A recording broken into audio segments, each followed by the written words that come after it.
La stratégie de l'Algérie pour freiner les expulsions depuis la France. Alger a volontairement réduit le nombre d'éloignements de ses ressortissants dangereux que la France souhaite expulser. Les autorités consulaires n'effectuent plus d'auditions dans plusieurs villes de France. La crise diplomatique entre Paris et Alger ne s'apaise pas. Comme le rapporte Le Point ce vendredi 25 avril, le nombre d'éloignements d'individus que la France veut expulser vers l'Algérie a largement baissé, en passant à moins de 10 par semaine. Si l'Algérie doit reprendre les ressortissants pour qui un laissez-passer consulaire, LPC, a déjà été délivré, le pouvoir en délivre de moins en moins pour les individus incarcérés dans des centres de rétention administrative, CRA. Ces personnes retenues en CRA sont pourtant considérées par la France comme dangereuses et pouvant faire l'objet de troubles à l'ordre public. Un ordre de l'ambassade. Pour les Algériens identifiés par les autorités, la délivrance d'un LPC est plus simple et se fait sur dossier via la préfecture. Cependant, pour les ressortissants dont l'identité est incertaine, une audition doit être menée au CRA par une autorité consulaire. Mais depuis plusieurs semaines, ces autorités ne daignent plus se rendre en CRA pour effectuer ces auditions.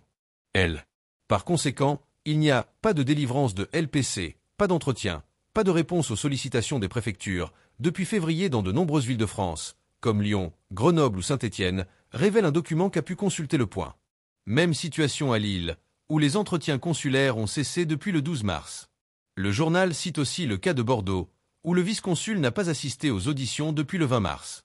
Le rapport précise que, dans la zone sud, aucun consulat n'a communiqué d'écrit officiel pour indiquer le motif, mais il semblerait qu'ils agissent sur instruction de leur ambassade.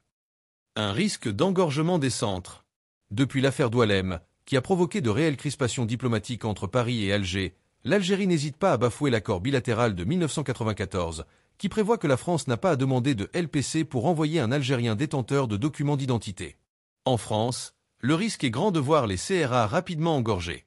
Le ministre de l'Intérieur, Bruno Retailleau, indiquait mercredi à BFM TV que parmi 95% des profils qui sont des profils dangereux, placés en CRA, 43 à 44% de cette population dangereuse est algérienne, soit environ 600 personnes.